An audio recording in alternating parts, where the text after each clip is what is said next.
Good morning, Mark. How are you doing? I'm great. How are you? Absolutely fantastic. Dude, you're going to talk to me about this book cover because you are a master at putting these covers together.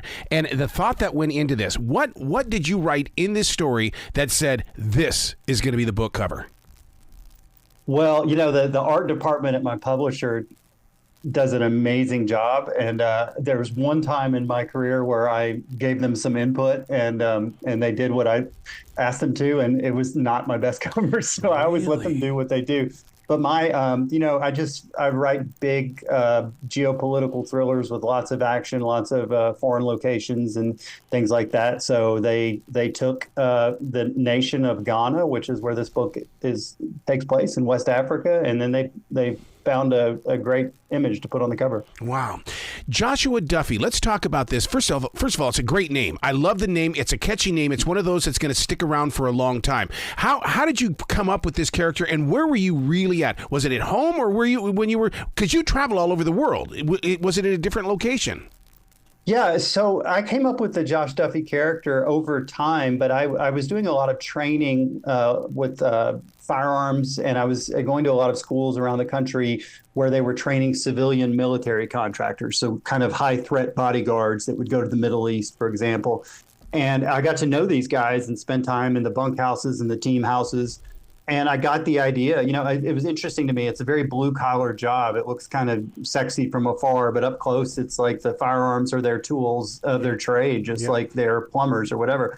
And I just got an idea about a kind of a blue collar guy that does this for a living and the perils that he might find himself in. So here we are in book 2, and he's survived the events of book 1, which was called Armored. And now he works for the State Department as a security specialist. And ostensibly, he's got a easier job, but trouble finds him in this one as well.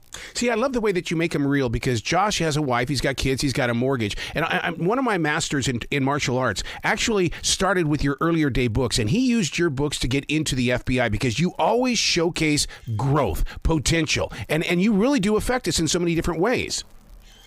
Yeah, I spent a lot of time with State Department diplomatic security people when I was writing this book, and just sort of learning about their lives and, how they travel with their families to these regions that most Americans would never see, or most Americans maybe wouldn't want to go to, and how they, carve out very interesting, amazing lives. And so that was fun for me to learn about. And, the deeper I got into it, the more I wanted to kind of portray that, on the page. How are you able to put these books out as quickly as you do? Because, Chaos Agent just came out this past February. Most people are just getting done with that book. And here comes this one right here, Sentinel. Yeah, that tells you how my last year went for me. I wrote 2 books last year, which I've told myself I wasn't going to do anymore. But I wanted to write the second book in this series, the Josh Duffy series. And so, I had to do it sometime. So I started it when I finished Chaos Agent. And I was supposed to turn it in November, and it didn't come in until January. Wow. So the publisher did a really good job to get it out by June. But I've done 25 books in 15 years, and I'm going to need to start slowing down a little bit. Yeah, but you won't. It's an addiction, isn't it? Yeah, I like to do it. I would work on it even if I didn't have a deadline. I kind of feel like I want to keep writing with fewer deadlines. I'm not really sure how that would look. So interesting you say deadlines, because I call them disciplines. I'll say, okay, my discipline today is this is it. This is where I need to be because I'm disciplined to be in this place with a writing instrument. Boom, boom, boom, make it happen. And but I love the way that you call it a deadline. Yeah, it's funny. I've worked in corporate America for 20 years, and I had to be at a certain place at a certain time, or make a certain phone call at a certain time, all day, all the time. And now there's 2 things a year that I have to do, which is turn these books in on dates, and it's somehow more stressful than having 15 things to do a day. But I think that's some of that's self-imposed, but it's what helps me finish the book, knowing that someone is kind of like breathing down my neck to get them done. How are you getting into these countries to do this research? Do you just go in there and say, "Hi, I'm Mark. I'm an author. I want to write a book"? It depends. In this book, I reached out to the State Department and told them that I was writing a book about diplomatic security, and let them know who I was. Yeah. And they were really happy to bring me in. So I actually spent a few days at the U.S. Embassy in Accra, Ghana. and spent time with diplomatic security guys and Marines and everything. It's a very, very busy, tense job that they have, and I was 100% in the way, but they were very, very kind and showed me a whole bunch of stuff, and it was amazing to learn about that aspect of government service. You talk about being in the way, but yet Josh, he doesn't let anything get in his way, especially when it comes to messing around with the elite. I mean, he's on a mission. Yeah, in this book, he thinks he's got an easier job. He thinks he's, working as a diplomatic security officer. It is a stable government work, but he and his wife, who's a foreign service officer with the State Department, are outside of the capital city. They've left their kids behind, and they're out protecting the ambassador when suddenly a very violent coup kicks off. So they have to protect the ambassador. They're really trying to break up the coup. And at the same time, they've got to get home to their kids and keep them safe as well. So there's a lot going on in this book, very tense. Losing his lower leg, doesn't this in a very special way open the eyes and hearts of those that think, oh, I've lost a body part, I guess I'm just going to shrivel up now and just go away? You're giving him an opportunity to touch people who have lost something. Yeah, I never thought of it like that, but that's nice of you to say. I know people that have lost limbs, and there are special forces officers. When I was talking to the diplomatic security guys, I said, how realistic is it that they would let someone in? And the first guy I asked was like, well, I know 2 guys who are missing limbs who are diplomatic security special agents. So I was like, all right, well, good. I was going to write about it as if it was fact, even if it wasn't fact, but it was nice that it was fact. And, it's just people are overcoming a lot. And, a lot of people have lost limbs in the last 20 years in the wars. And so, I kind of wanted to show a character that had a vulnerability that he didn't let become a vulnerability. Yeah. I was in an argument with a coworker the other day, Rick, because he feels that one day, because we live in this megaverse world, that Josh, Jack, and Court should all end up in a book together. I think, I don't know if they'd let me write Jack into a Court and Josh book. I could do it. It seems a little complicated to me, and I don't really know how you would. Yeah, it would probably be a Court Gentry book. Yeah. It could happen. Somebody asked me if he was an offshoot from the Gray Man series, Josh, and he's not. It's a whole different world in my head, but who knows what will happen in the future.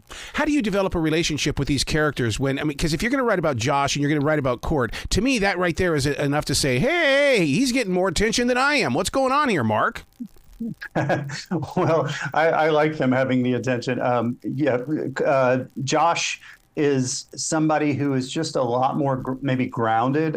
Court is more of a mythical character, or at least in the story. Court doesn't necessarily believe his own hype. The Gray Man doesn't believe he's the best assassin in the world, but the rest of the world does. So that sort of pushes that story forward. Whereas Josh is, trying to get home to the kids, and his wife is very different than a lot of wives in thrillers. She's not sitting at home wringing her hands. She's very much involved in the action as well, and she's sort of a reflection of female military officers that I've met over the years. So, which actor are you envisioning to play the part of Josh when it hits Netflix?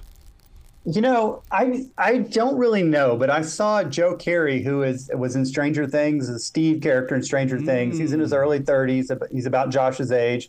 He was in the latest edition of Fargo, and as I was watching that, I was going like, oh my gosh, he would be so perfect for that role. It's actually being developed for TV now, so hopefully they'll pick somebody with some quality. See, in reading the book, I swear to God, I actually thought, man, this would make a great series. And then you just told me you're actually doing it. See what kind of connection you got with people, dude? Yeah, I mean, we'll see. A lot of things are in development in Hollywood that never come to fruition, but I've been lucky enough to have a book made into a movie before. So I'm hopeful that they'll do something with this. But I'd love to see it just like anybody else. A lot of authors say that the reason why they write books is because they were great readers. But one of the things that inspires me about you is that your father was in television. Did he help teach you the storytelling that you are? Or let me put it this way, the craftsmanship that you have put into every one of your books?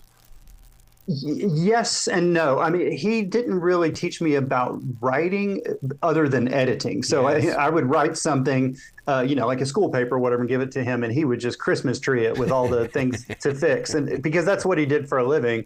And but really, more than anything, my dad's curiosity about the world and his kind of interest about everything and everyone at all the time. I think that's been the the secret to my success more than anything else. And I go down rabbit holes and I just want to learn about things. And I'm exactly like my dad in that regard.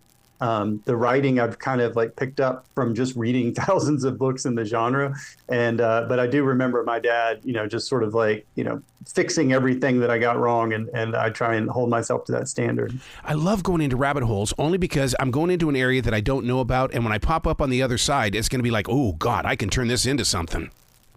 Yeah, I do it all the time, sometimes to my detriment. When I should be researching for work, I'm suddenly asking myself some random question about, what year did Don Knotts die? And I'll just go read about that for 15 minutes and waste a little time. But, if your brain works that way, I think it benefits you. Do you find yourself putting yourself, in a position of when you are losing focus, you have to sound like your mom or your dad and you Mark, get back to the focus, get back to the story. Let's go on. Oh, absolutely. Every single day, there's something is pulling my focus away. My life 10 years ago, there was I just wrote and I didn't have anything else, and now I've got a wife and 3 stepkids and 4 dogs and a million other things happening around me all the time. And so it's hard to just kind of slap yourself in the face and say, get back to work. Yeah, because I would love to see you in the shoes of a radio announcer, only because I know that you're not going to be that guy that just says, hey, here's another 4 in a row without talk. You would be the one that would build those storylines like Casey Kasem or even Ryan Seacrest, to bring that story to the listener. Yeah, gosh, that's pretty compelling. Although I love music, so I would probably just want to play music and just sit there and listen to it. Speaking of music, do you listen to music when you're putting these together? Because I study word, and when I see these paragraphs and I feel like, like that flow of the word, it doesn't just happen to you, does it? There's got to be something going on around you. I listen to the sound of rain in my headphones while I'm writing it, and it just kind of tunes me out. But I mean, I work out every day, and if I'm not listening to a podcast or some audio book, I'm listening to music. And, I used to be a musician back in the 80s, and I think, that sort of that flow of words or whatever kind of comes from interest in music and lyrics. So what are you listening to these days? I just discovered the new Ted Danson one where he's with Woody Harrelson, and it's like, oh my God. I mean, it's like everyday people that were once these gigantic heroes in our life. Yeah, that's a Conan O'Brien one, I think. Or yes, yeah. I listened to Conan. I listened to Smartless, the Dana Carvey one. But I also listened to Ukraine, the latest by the Telegraph, and the Team House, which is sort of military themed or political themed stuff about the war in Ukraine. These are all rabbit holes I go down to every day. Speaking of Ukraine, I've got a podcast that talks with 2 humanitarians that are over there in Ukraine right now. And the thing is that will you do a story on this? Because it seems like the door is opening for people to travel over there to get the story. Yeah, I've written some Ukraine adjacent stories or books already. The book I'm writing now is the 14th Gray Man book. It's called Midnight Black, and it definitely involves Russia and the war in Ukraine. I don't know that I'll actually go get on the ground there. I know I'm going to Latvia and Finland to do research on that book later this year. I don't. My wife would probably kill me if I went to Ukraine, and if I snuck over there, I'd probably end up having to talk about it, and she'd kill me then. So I'm not sure that I'm going to do that. So when you get the permission from the government to travel to these other countries, do they have to edit everything that you're doing to make sure that you're not, selling out on some secrets? Absolutely not. No, I've never really reached out to a country. And, when I was in Ghana researching this book, I didn't talk to anyone in the Ghanaian government about what I was doing. And really, I had different tour guides on different days. And one of the guys, I just didn't really even feel comfortable telling him that I was a writer. I was just, show me what you want to show me. So I don't make a big deal about I'm here writing a book about it. The State Department knew what I was doing, but I've never gone into a country. I've been in Russia and I've been in China and places where, me walking around talking about how I'm writing a thriller could get me some unwanted attention. But I just basically go as a tourist and then do my thing. How do you take your notes? Because, I can't read my writing half the time, but I've got to figure it out. Yeah, I can't read my writing either. With this book, it was super tough because I usually just take everything on my phone, with a note app or an audio or just take pictures or video. But the second I walked into the U.S. Embassy in Accra, Ghana, they took my phone and I didn't have it the whole time. So for days, I was drinking from the fire hose with all this really crucial information and not writing anything down. I'm sitting there talking to the ambassador and the deputy chief of mission, and they're giving me all these great nuggets, and I'm going like, oh God, please remember as much of this as you can. I once had a teacher that told me the reason why authors create a book series is because they don't want to let go of their characters. They don't want to mourn the loss of it. Is that your case? Yeah, and what I always tell authors is, that are trying to become published, they're always talking about it's going to be the first book in a series and blah, blah, blah. And I'm always like, don't worry about your series. Just worry about that book, because if that book is good, your publisher will tell you have a series and they probably won't let you do anything else. So it's like the last thing you need to do is worry about book 2, 3, and 4, because that problem is going to solve itself once you give them a really good book 1. So in my case, I had no idea. When I wrote Gray Man, I just wanted to hold a book in my hands with my name on it. And the publisher asked me if I would do 2 more in the series. And I said, sure. About what? And he just laughed. And he's like, you're the author. I don't know. You have to come up with that. And I was like, oh, okay.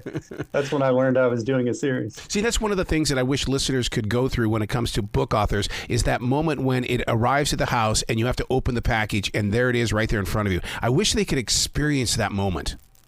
Yeah, it's the most exciting time for me. I'll get a 5 or 6 cases. They're called contract copies. So I'll get about 50 copies at my front door. And it's just like, even no one in my house can understand the excitement that I'm feeling, because this happens to me a couple of times a year, but it always feels like the first time. Is there a special place that you store them? Because over here to my left, I have exactly what you're talking about. And it's one of those where I just give the books away to people that it's like, man, I am a writer. Here's the book. Just take it. Learn what you can from it. Yeah, well, in my case, my office is a detached kind of in-laws house in the back of our property that was there when we bought it. And so there's a kitchen and a pantry. Wow. And so there's this big walk-in pantry that's nothing but books. And it has Swedish copies and Japanese copies and Russian copies that I'll never do anything with. But, it's cool to have them all there. Where can people go to find out more about you, Mark? Well, my website is my name, Mark Greaney, Greaney, books.com. And that has everything about this release, my other releases, things I'm working on in the future, movies, things of that nature. I'm glad you said it the way that you did, Mark Greaney. And the reason why is because just a few weeks ago, I talked with a Mark Greaney. And I when I first saw the name, I'm thinking, Mark's got another book coming out? What's going on here? So is there confusion at all with this other author? So there's a musician named Mark Greaney, and it's spelled the same way. He's a super nice guy. We've gotten to know each other just because it's so random. I don't know another author with that name, but I think if you're in Ireland, it's an Irish name, you're going to pronounce it Greaney, and I'm from Memphis, Tennessee, so we pronounce it Greaney. I guess that's it. That Southern accent coming out in you, Mark. Yeah. Please come back to this show anytime in the future. The door is always going to be open for you, Mark. Thanks, Arrow. It's great to talk to you again. You be brilliant, okay? Okay. Okay, bye, guy.